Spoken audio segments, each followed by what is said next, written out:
Hello, Namaskar. This is Firstpost and you're watching Vantage with me, Palki Sharma.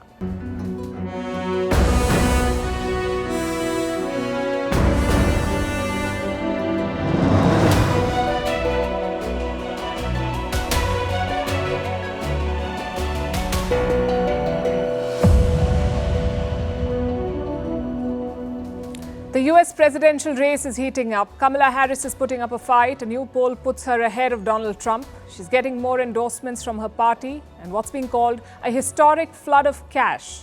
So can she beat Donald Trump? We look at how the contest is shaping up and what the Republican Party's strategy is. And in the middle of all of this, a guest has landed in Washington. Israeli Prime Minister Benjamin Netanyahu will tell you what he's doing there when his country is at war and why he's facing public protests and a political pushback. In Bangladesh, the return of calm and internet connectivity after days of violent protests, also some very disturbing images of the crackdown. In Kenya, the president has inducted opposition leaders in the cabinet. We'll tell you why. News of another plane crash in Nepal and a report on the country's horrid aviation record. In the UK, the king's income soars and the National Health Service crumbles. In Paris, a gang rape just before the Olympic Games begin. How China's economic slowdown is hitting global luxury brands, while landslides kill hundreds of people in Ethiopia every year, and what is an emotional hangover? How can you fix it? All this and more coming up. The headlines first. Ukraine tells China that Russia is not ready for quote-unquote good faith talks to end the war.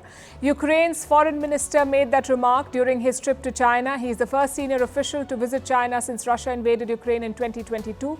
Beijing, Moscow's most important ally, is trying to mediate in this war. In India, opposition MPs protest inside and outside Parliament. They are unhappy with the union budget, which was presented yesterday. The MPs claim the budget discriminates against the opposition-ruled states. The budget has earmarked significant projects for Bihar and Andhra Pradesh. These are states whose leaders are part of the ruling coalition. Typhoon Gemi blows past the Philippines. Relentless rain triggers floods in the capital. A state of calamity declared in Manila. In Taiwan, schools closed and thousands evacuated as the cyclone makes landfall. School summer holidays will be extended by 2 weeks in southern Pakistan. This is due to soaring temperatures. More than 100,000 schools will be affected. Pakistan saw a series of heat waves in May and June with temperatures going above 50 degrees Celsius. And Ferrari to accept crypto payments in Europe. This follows a similar move in the US. The new payment system will be rolled out from the end of July. In 2021, Elon Musk had said that he would sell Tesla cars for bitcoins, but later he changed his mind.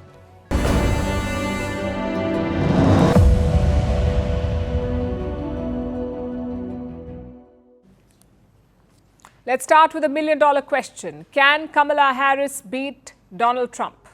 It's shaping into a contest. A few days ago, Trump seemed invincible.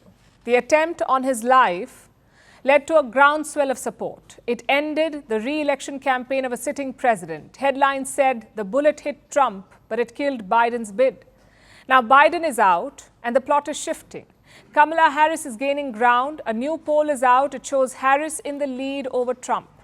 It's a small lead, barely 2 percentage points, but it's a lead nonetheless. According to this poll, 44% voters support Kamala Harris. 44%. 42% are for Donald Trump. What about the rest?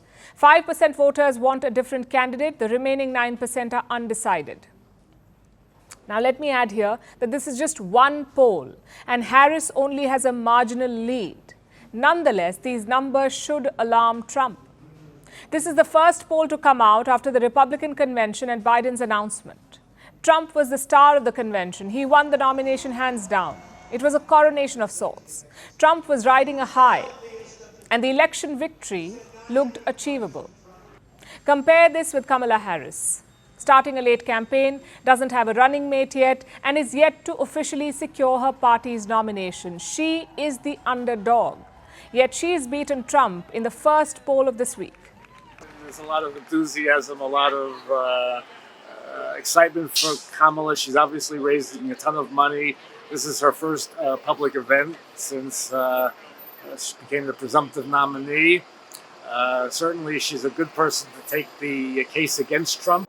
first of all, she can take down Trump in a heartbeat. She can eviscerate him with her words. She is by far the most superior candidate we have right now, obviously. At the risk of sounding repetitive, let me add that polls are not the final deal. They can get things wrong. Just look at the exit polls of India, which were way off the mark. Or ask Hillary Clinton. She lost to Trump in 2016 despite doing well in polls. So take them with more than a pinch of salt. And yet polls matter because they help in gauging the voter sentiment, the broad trend of an election. And based on these numbers, Harris may or may not be able to beat Trump, but he's not running away with the election just yet. It is going to be a fight. The pollsters asked some specific questions about the candidates, like who is more sharp mentally? Who is sharper? 56% of the voters said Harris is sharper than Trump and Biden. That's a valuable insight for Kamala Harris and her advisors. The Democratic convention is weeks away. The party is working to reposition Kamala Harris. They want to create a strong narrative for her campaign. And yesterday we saw the first signs of this. Harris held her first campaign event and she attacked Donald Trump. Before I was elected vice president, before I was elected United States Senator, I was elected Attorney General of the state of California, and I was a courtroom prosecutor before then. And in those roles, I took on perpetrators of all kinds. Predators who abused women, fraudsters who ripped off consumers, cheaters who broke the rules for their own gain. She's making progress on other fronts as well. In the last 2 days, she has whipped up endorsements from hundreds of Democrats. Yesterday, top Democrats in the U.S. Congress endorsed Harris. She said she would work to earn the support of our party, and boy, has she done so in quick order. Vice President Harris has done a truly impressive job securing the majority of delegates needed to win the Democratic Party's nomination to be our next president of the United States. She now has enough votes to secure her party's nomination. There are no visible signs of dissent or opposition to her within the party. Plus, the money is flowing in. Democratic donors have sent more than $100 million to the Harris campaign. After she replaced Joe Biden, Harris and the Democrats have raised a whopping $250 million in the past few days. This money was raised in a little over 40 hours after Biden's announcement. $250 million in 40 hours. So from endorsements to fundraising and most crucially mass support, Kamala Harris seems to be ticking all the boxes. Meanwhile, the Republicans are amping up the attacks. They want to slow down Harris. The Trump camp has filed a complaint over Joe Biden's campaign funds. That's more than $90 million. That's the money that Biden had raised. But when he dropped out of the race, the money went to Kamala Harris. Her campaign moved the Federal Election Commission. That is America's election watchdog, the Federal Election Commission. And they replaced Biden's name with that of Harris. So the money went to Kamala Harris. So now she controls Biden's war chest. The Trump camp has complained against this. They argue that this money cannot be transferred. In fact, let me quote from the complaint. This effort makes a mockery of our campaign finance laws. So Trump is targeting Harris's funds. His party is going after her track record, especially her failure to tackle immigration. And Kamala Harris is Joe Biden's open border czar. By every metric, Harris has failed to secure our borders, advancing far-left Democrats' failed open border policies and the needs of illegals over the safety of American citizens. So the Republicans are going after Kamala Harris, all guns blazing. Their top party leaders say they should tone it down. Apparently, some instructions have been issued to stop attacking Kamala Harris on her race, gender and identity and to focus more on her policies. Not sure if Donald Trump and J.D. Vance got the memo.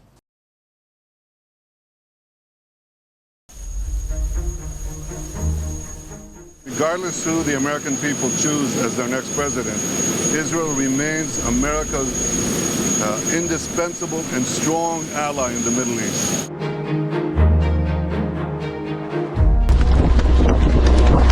We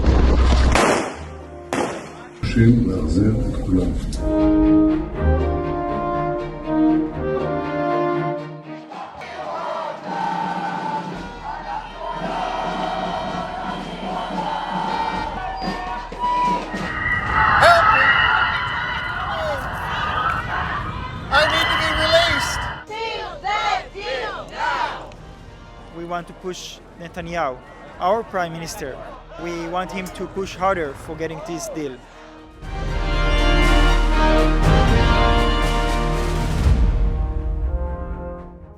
It's been a chaotic few weeks for America. There was Donald Trump's shooting, Joe Biden's exit from the race, and Kamala Harris's entry. So the domestic politics is going through a churn, and amid all of this, America has a guest. Benjamin Netanyahu, the Prime Minister of Israel. He landed in Washington yesterday, and since then, he's kept a low profile. He's met a few officials, he met families of hostages, and he's talked about a peace deal. We are determined to bring them all back. The conditions to bring them back are ripening for the simple reason that we are putting very, very strong pressure on Hamas. We are seeing a certain change, and I think this change will grow. So all in all, a productive 24 hours, but nothing too flashy. What about today? What's on Netanyahu's agenda? He will address a joint session of the US Congress, which is also the main purpose of his visit, to address this session. On Thursday, he will meet Joe Biden. He's also expected to meet Kamala Harris. And on Friday, he'll reunite with an old friend, Donald Trump. They'll meet at Trump's Mar-a-Lago resort. So it's quite a busy week for the Israeli Prime Minister. But why exactly is he in the US at a time when his country is at war? The Israeli army is pounding Gaza. There are new strikes every day. Meanwhile, other fronts are opening up in West Asia. In the north, there's the Hezbollah. Israel is preparing for a possible war with them. In the south, there's Yemen, from where the Houthis are striking Israel. So there's danger on all sides. At a time like this, what is the Israeli Prime Minister doing 2,000 kilometers away? At a time when Israel is fighting on 7 fronts and when there's great political uncertainty in Washington, I will address for the 4th time both houses of Congress as the Prime Minister of Israel. I will seek to anchor the bipartisan support that is so important for Israel. So the visit is to boost support. This is Netanyahu's first trip since the war began. He's facing pressure at home. Israeli citizens want him to sign a peace deal. They want the hostages back. We came to protest in order for our Prime Minister to stop the abandonment of the hostages and bring them home as fast as possible and to sign the deal which is on the table for so many months. So he's losing support at home and losing friends abroad.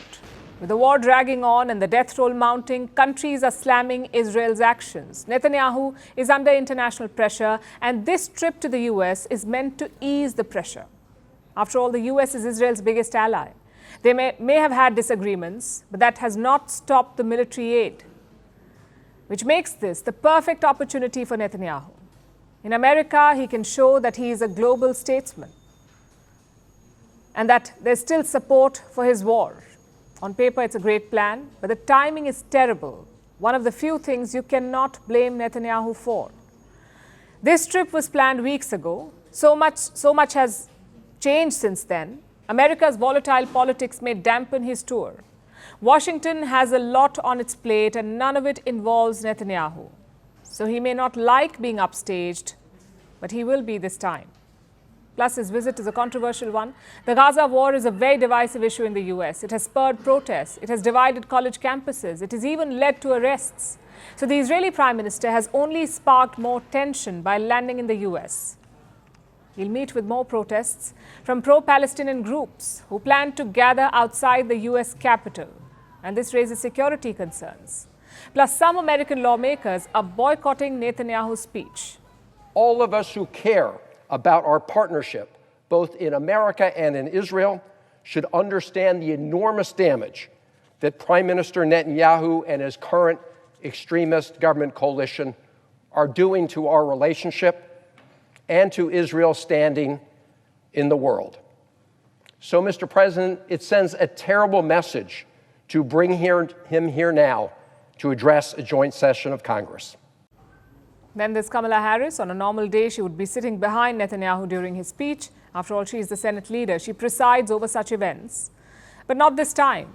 She will be away on a campaign trip. Her team hasn't said anything about this, but it's believed that she wants to distance herself from him. It's election season. Harris is the presumptive Democratic nominee, and to win, she needs the Arab American votes. They're crucial to flip the swing states. So Netanyahu's visit puts her in a bind. And she's not the only one navigating a minefield here. Netanyahu himself will also have to play his cards carefully. In an election year, he cannot afford to be too cozy with either side.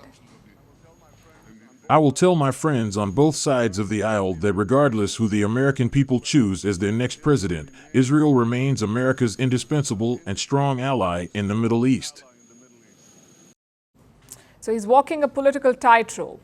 Netanyahu came to Washington hoping to be the star of the show. He wanted to be on the front page, but at this rate, he'll be happy if he finds a mention in the papers at all.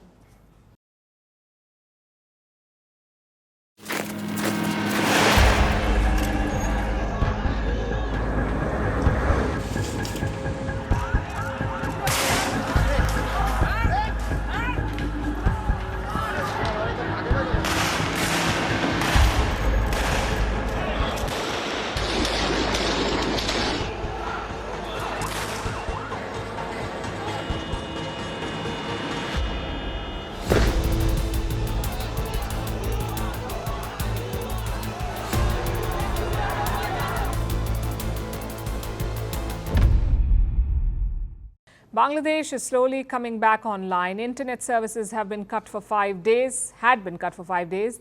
They're now being restored. And as communications resume, images of what transpired last week are being shared. And I must say, the visuals are disturbing.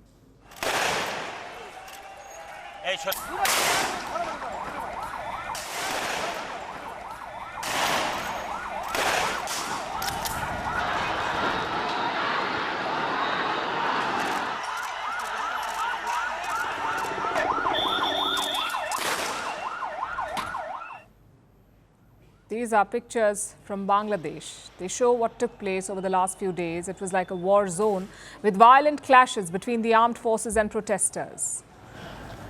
Things are now calm. The violence has largely subsided, and the internet, as we said, has been partially restored. But things are far from normal in Bangladesh.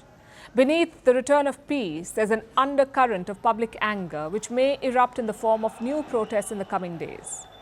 The recent protests began as a student movement. They were initially peaceful and directed against job reservations, job quotas.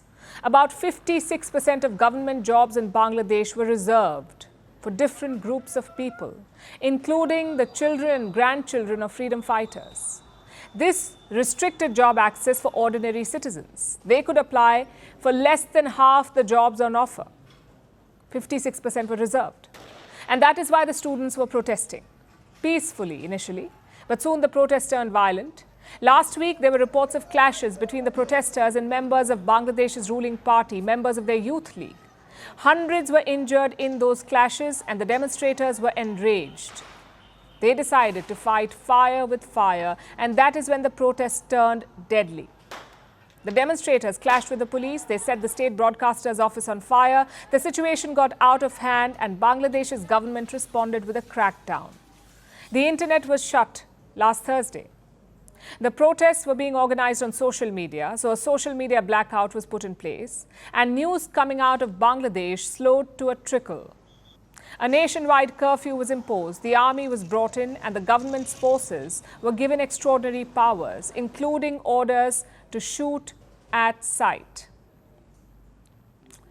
The visuals you've seen are a direct result of that. Bangladesh's forces were given a free rein. They no longer had to use non-lethal force, and so you had scenes like this. A Type 56 assault rifle being fired by the border guard of Bangladesh at the country's own civilians. The Bangladeshi police made use of shotguns, and they replaced rubber bullets with the real thing. At least 150 people are dead now. Some of them were protesters, others merely bystanders. But scores of people were killed and thousands were injured. Hospitals have been working overtime trying to help pellet and gunshot victims. But why did the Bangladeshi forces resort to such heavy-handed measures? They argue that they had no choice. An anarchic situation was created in the country. Many people's assets were destroyed, so the army was appointed to save it and ensure public security. We were deployed after the appointment. I think some sort of normalcy returned after 48 hours of army deployment. The military deployment has brought a somewhat uneasy calm to Bangladesh.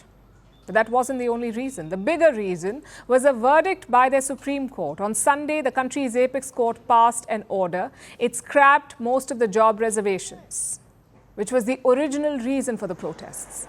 So Bangladesh's Supreme Court offered a solution.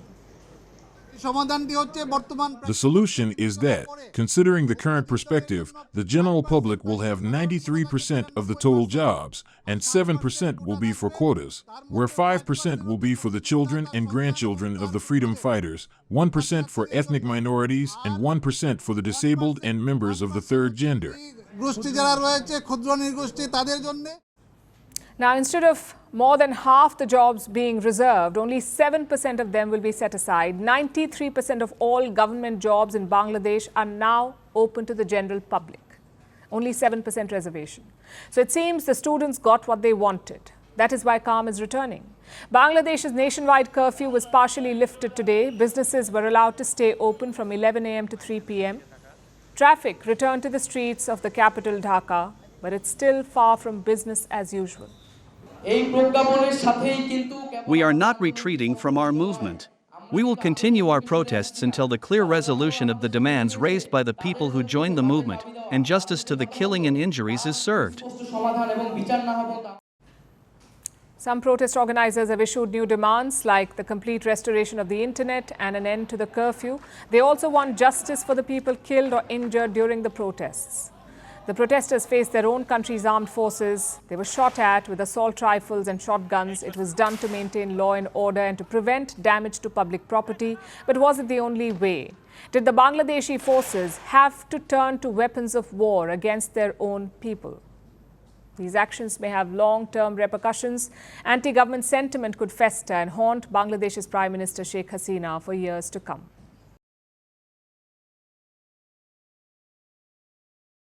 We move from one protest to another and turn our attention to Kenya, where the embattled president is making another gambit. Kenya's President William Ruto is under immense pressure. He is struggling to contain public anger.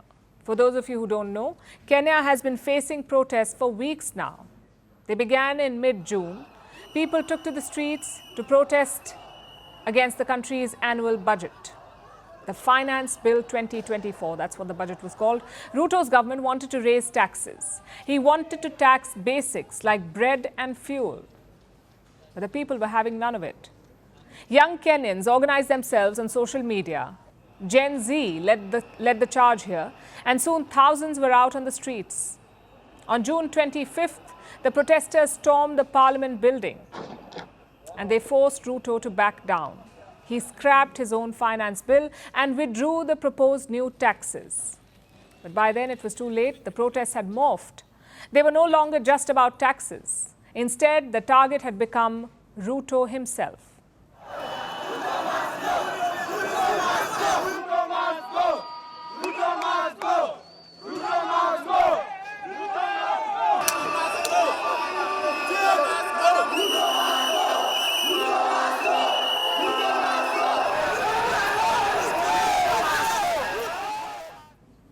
You can hear the same chant at every single protest. Ruto must go. That is the protest anthem.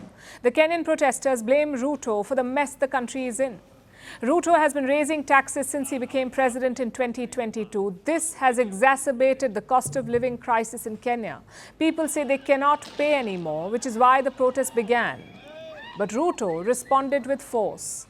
Police brutality was on full display. At least 50 people have been killed and dozens of others are injured.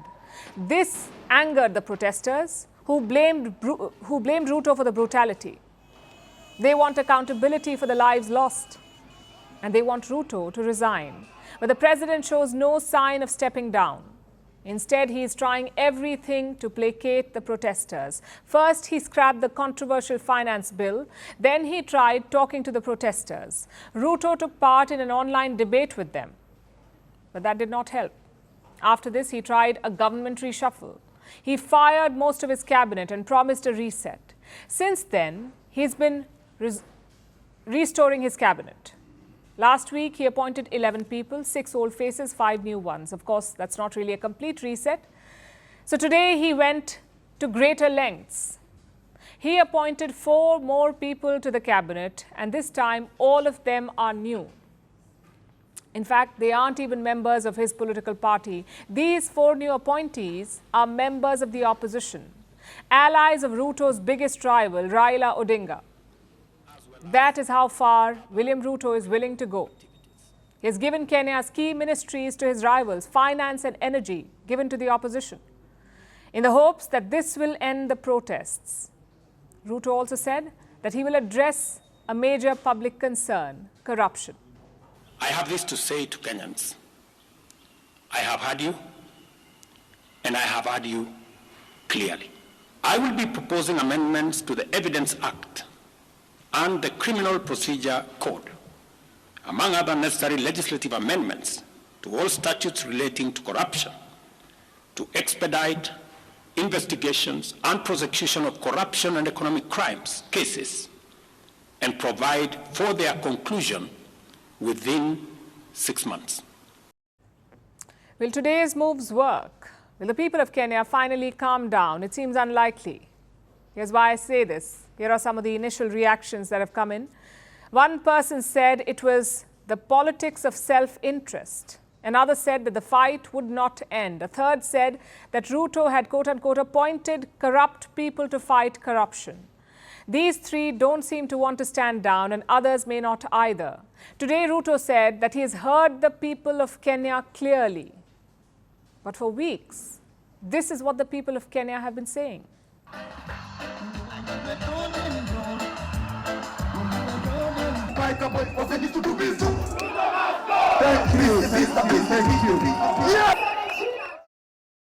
Unless he manages to change that chant, unless he changes hearts and minds, the Kenyan protests won't die down, no matter who Ruto appoints to his cabinet.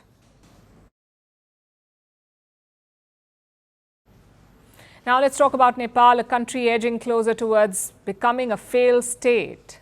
Its politics is in constant turmoil. In Nepal, governments change more often than the weather. Unemployment is widespread. Last month, over 12% of Nepal's workforce was unemployed. Every year, at least 1 million people leave the country permanently. To make things worse, Nepal's skies are unsafe too. Today, another plane crashed in Kathmandu. There were 19 people on board. Only the pilot has survived. Our next report has more details.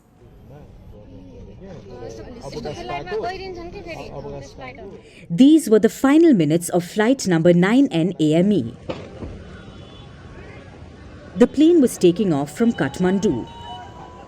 Barely a few minutes later, it turned into a fireball. At first, the smoke was coming out.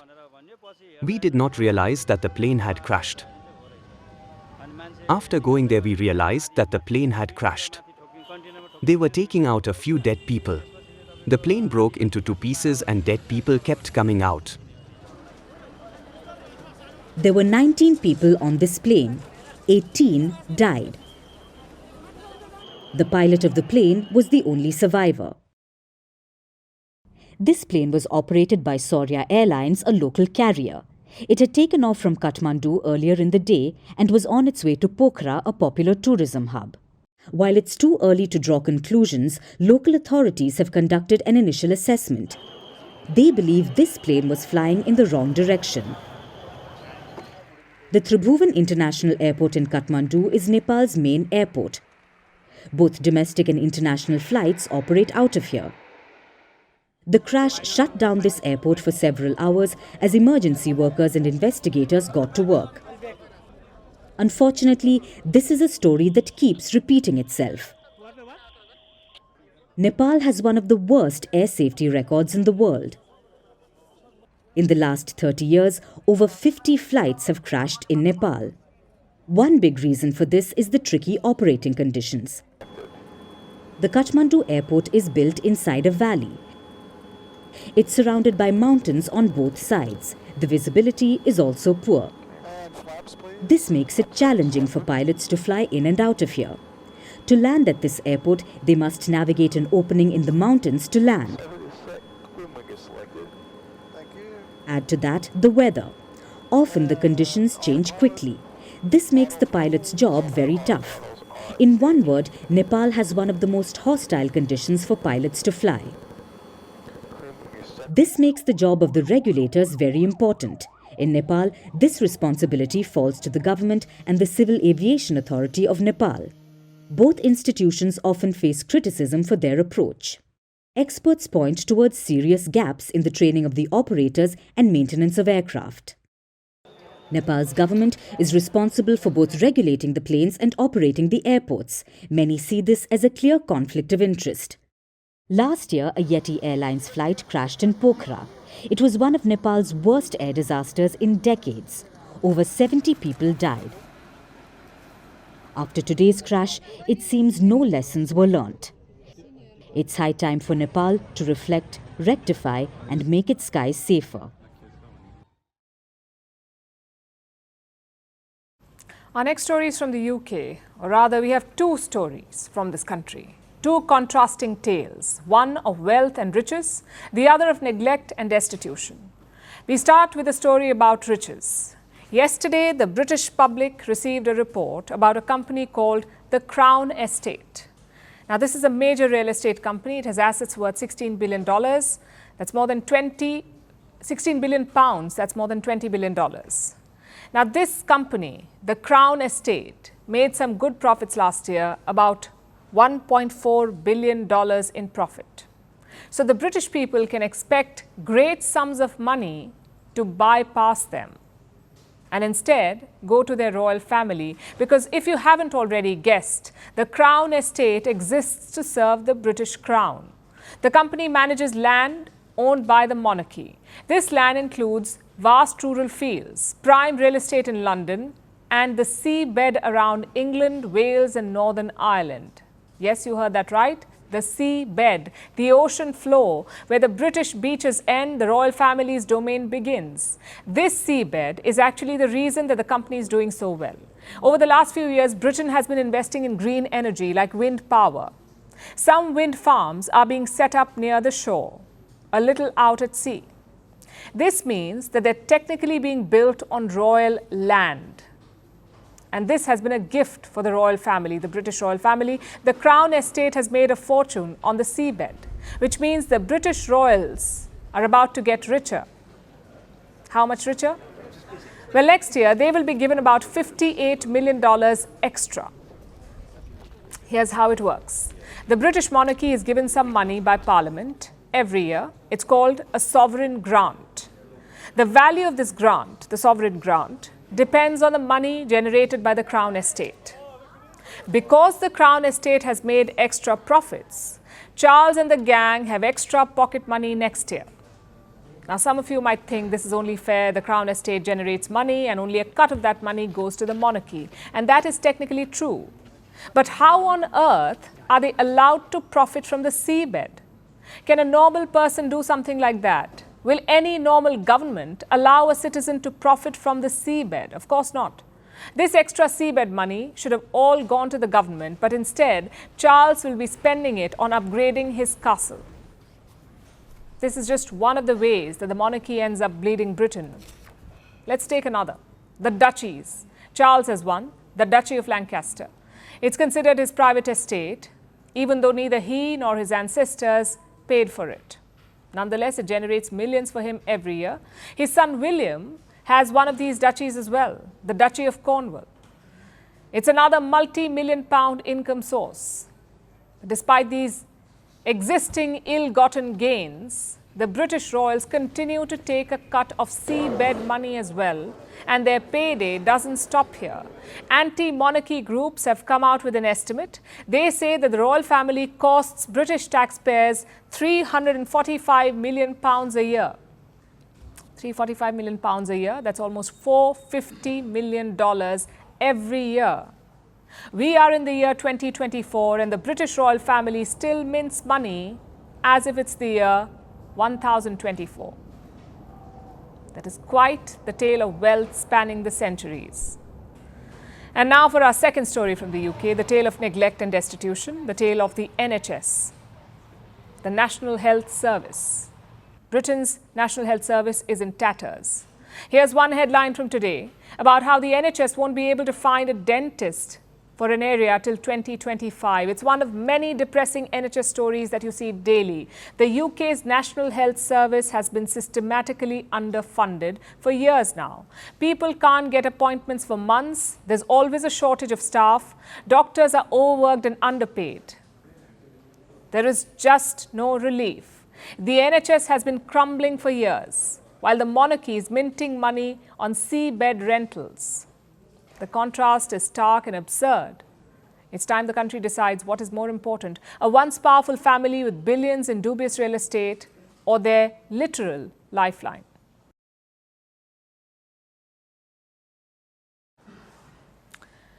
Our next story looks at Paris. All eyes are on the French capital. It is hosting the Olympic Games. The Games begin on Friday. Officials say Paris will be the safest place in the world ahead of the Games. But the headlines don't bear this out. There's been a gang rape in the French capital. A 25-year-old tourist was raped by 5 men. No arrests have been made yet. The French police are still investigating. And while this case has shocked people, Paris is no stranger to incidents like this. And it's adding fuel to the political fire there. France's far right blames it on the rise of immigration. Is there merit to this charge? Our next report tells you. It was around 5 a.m. on Saturday. But this kebab shop was open in Paris. It had a fair amount of customers. That's when a young woman walked in. She looked disoriented, she was unable to speak, her dress was partially torn off, and she was wearing it backwards. Soon, the terrified woman asks for help. She tells the staff she's been gang raped by 5 men. The alarmed staff surround her. Other customers try to comfort her. That's when a man enters the kebab shop. He walks up to her and he pats her back. That's when the woman gestures that he is one of the attackers. A customer confronts him. And the man flees. He hasn't been seen since then. When the police arrived at the scene, the woman narrated her ordeal. She's a 25-year-old Australian woman. She was a tourist in the city. And she was raped overnight by a gang of 5 men. Not much else is known about her testimony, but the woman said her attackers were men of quote-unquote African appearance. The French police are now investigating the incident. The Australian embassy has offered consular assistance. She had initially planned to fly back home, but later decided to stay in France. No other information has been provided. It's to respect her privacy. This incident comes just days ahead of the Paris Olympics. Right now, the French capital is almost under a lockdown. There's a huge police presence. 45,000 police officers are patrolling the streets. It's to protect the athletes and all those who will be in the city for the Games. So the question is, how did an incident like this take place amid all this surveillance? And it's not the first such case in Paris. In June, a British woman was allegedly gang raped in the French capital. That incident took place just minutes away from the location of Saturday's attack. In that same month, a 12-year-old Jewish girl was raped in an abandoned warehouse. In January, an American woman was raped in the city. She says she was dumped on the side of the road. In 2023, there were 93 rapes committed in public places in Paris. It's 2% higher than 2022. 77% of these rapes were committed by perpetrators who do not hold French passports. Majority of them happened around tourist areas like Champ de Mars. Most of the perpetrators were drug addicts. They were also homeless and unemployed. 20 of them were already known to the police. That means they have been pulled up before, for other crimes. France's far-right groups have blamed this on the rise of immigration. But reports suggest it's also a way to villainize migrants. Either way, this new incident raises a lot of questions for Paris. The French capital is hoping to welcome 1 million people for the Olympics. The Games are set to be the most heavily policed in history. But the question remains, is Paris truly safe?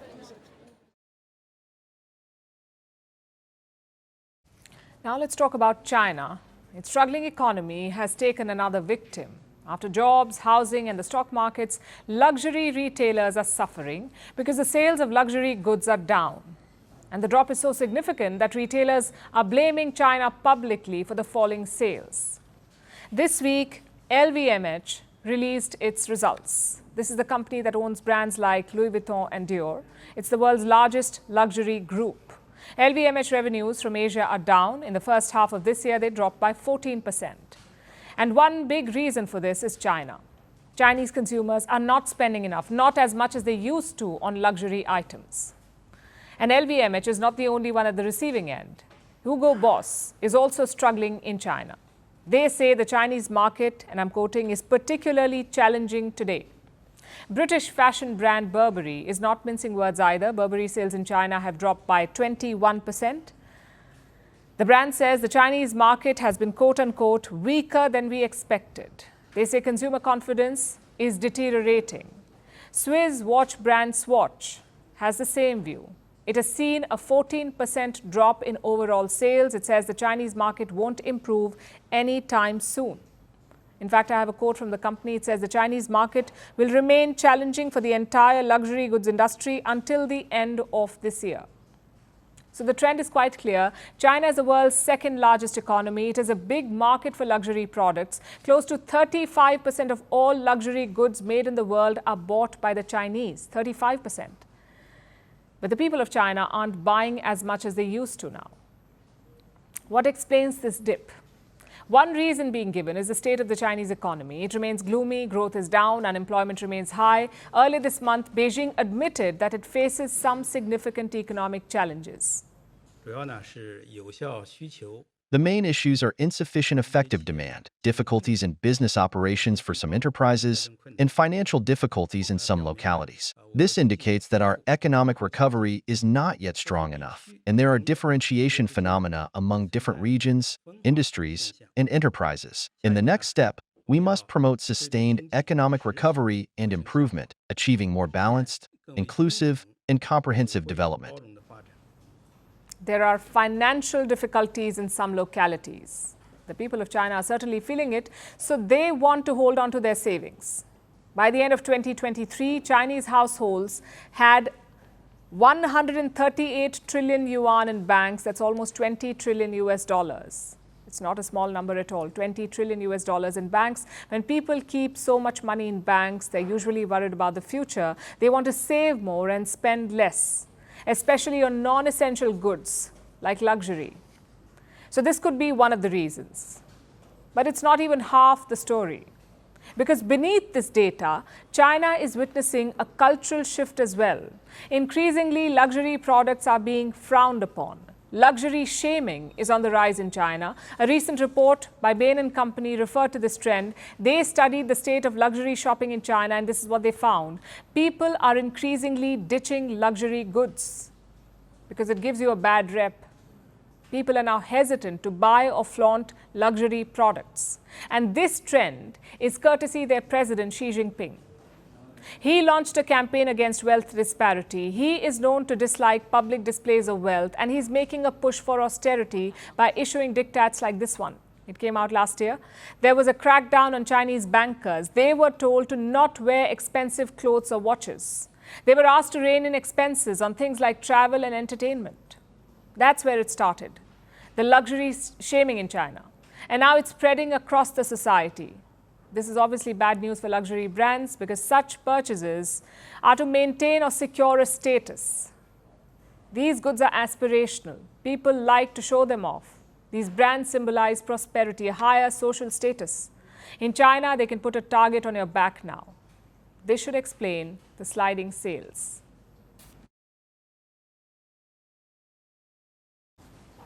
Now let's turn our attention to East Africa, where Ethiopia has been hit by torrential rainfall. Multiple deadly landslides have devastated the southern region of Gofa, leaving thousands of people displaced and killing at least 229 people. While search operations are speeding up, the death toll is expected to increase dramatically. It is a race against time for the residents who are scrambling to find more survivors. They're digging through the mud with their bare hands. Here's a report. A hillside collapsed. At least 229 people dead. Hundreds of others helpless and grieving, using bare hands to dig through the dirt, looking for their loved ones, unwilling to give up hope. This is Ethiopia, the East African country. These visuals are from its southern Gofa region, a remote mountainous area which was hit by heavy rains on Sunday. The rainfall caused a landslide, killing dozens of people. By Monday morning, rescue operations were underway. Police officers were at the scene, doctors, teachers and residents volunteered to help. They were frantically searching for survivors, but the worst was far from over. That's when a second landslide occurred. It buried them under the mud as well, along with other residents who were grappling for survival. The devastation is huge and beyond our capacity. As a result, there are a lot of people who were uprooted from their livelihoods in the area. The area is now uninhabitable. We need to also work on relocating these people.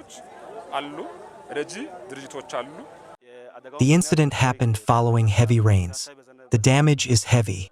It is a very sad incident. We are transporting the injured to health facilities and hospitals.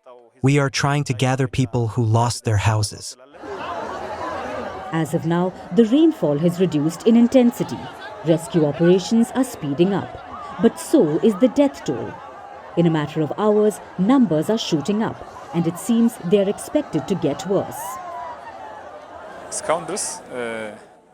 The number of dead is increasing a lot. The number can go high, much more than this, as the number of people who rush to the scene to help with the rescue lead to the discovery of a massive second wave. But with the numbers increasing, something else is rising as well. Anger among the people. Ethiopia is no stranger to deaths from deluge. This is an annual affair for the country. Year after year, Ethiopia is battered by short seasonal rains.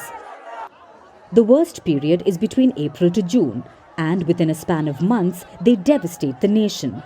There's severe flooding, mass displacement, hunger, injuries and loss of livelihoods and loved ones. This year, in the month of May itself, close to 20,000 people were impacted and over 1,000 were displaced. Such flooding has only gotten worse due to climate change. So locals lean on each other. They have to use their bare hands to dig through the mud, because the Ethiopian government is barely lending them a helping hand.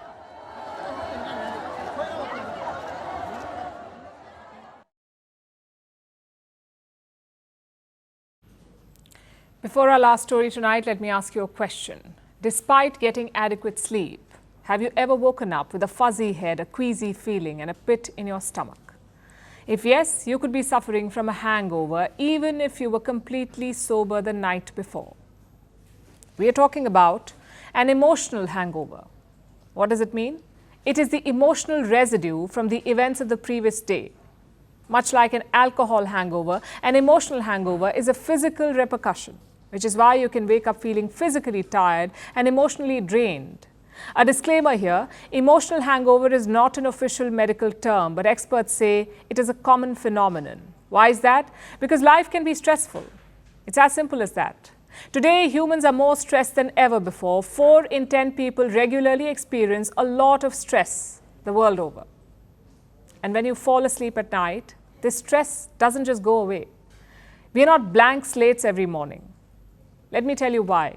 On any given day, different people have different stressors. It could be a fight, a disagreement, news about wars and famine, a horror movie, or even a small interaction with an energy vampire. That's someone who saps your energy. There is a long list, but big or small, these are all emotional experiences, and they manifest as physical reactions because our minds and bodies are connected. When we are stressed, our fight or flight system is activated. Stress hormones are released. Our brain is a mental tug of war, has a mental tug of war. It manages different emotions at once, like anger and anxiety. At the same time, the brain tempers our emotions. with logic and decisions. It tries to react rationally. That's a lot of management. And these mental acrobatics can be exhausting, mentally, emotionally, and physically. So when the moment passes, the body goes into damage repair mode. The brain digests all the information and the body tries to rest. And this process is crucial. It demands not only energy, but your time as well. Now, sleep helps speed this up, but sometimes sleep is not enough, which is why there is a spillover on the next day. And this is what is called an emotional hangover. This phenomenon is both natural and pervasive, but its intensity varies depending on two things: the event and the person. For instance, emotional hangovers are more common among highly sensitive people, like empaths or those with social anxiety. To them, a minor argument can become amplified and lead to a hangover the next day. But to the less sensitive, it could be a social blip with fewer repercussions. And the reaction is completely subjective, and so are the solutions to cope with it. 42% adults reportedly go online. They use the internet as a coping mechanism, be it doom scrolling through reels or watching a TV show. And this may distract you, but screen time is not a hangover fix. In fact, it is training. So what is the sure shot first aid kit for an emotional hangover? According to experts, you can use alcohol hangover cures, rest and water. This will help conserve your energy. Once that is covered, try moderate exercise, meet some friends, or do what gives you joy. This will replenish your emotional fuel, and most of all, give yourself a break. Emotional hangovers are simply human. And like with alcohol, they get easier when you build stronger tolerance. So try to set better boundaries, actively process uncomfortable emotions, and maybe consider abstinence from whatever fuels your emotional hangovers, like a toxic job or a toxic relationship. We know it is a big ask, but it can also bring big rewards. Give it a thought. For all you know, the next emotional hangover may have a sobering effect. And now it's time for Vantage Shots, images that tell the story. In France, the Olympic torch relay passes through the Palace of Versailles. A para-athlete sets the record for the longest handstand on a skateboard. And Taylor Swift's most iconic outfits find a new home at London's Victoria and Albert Museum. Finally, taking you back in history, on this day in 1969, astronauts Neil Armstrong, Buzz Aldrin and Michael Collins successfully returned to Earth after landing on the moon. The three astronauts splashed in the Pacific after spending more than 8 days in space. With that, the final leg of Apollo 11 came to an end. We're leaving you on that note. Thank you for watching. We will see you tomorrow.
Across continents, one powerful news source.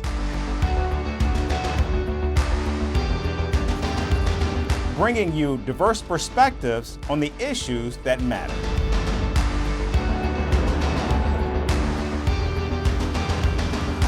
We go beyond the boundaries to give you that little extra about every sporting moment.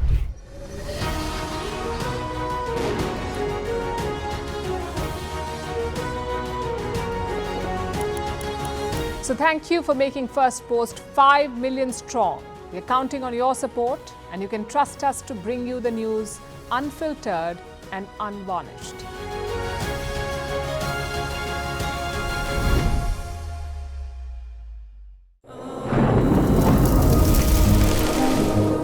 Climate change is on our doorstep. It's time for a revolution to take root.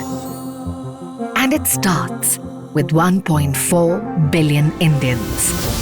It starts with one tree for humanity, one tree for Mother Earth, one tree for our future. Project One Tree, a News 18 network initiative.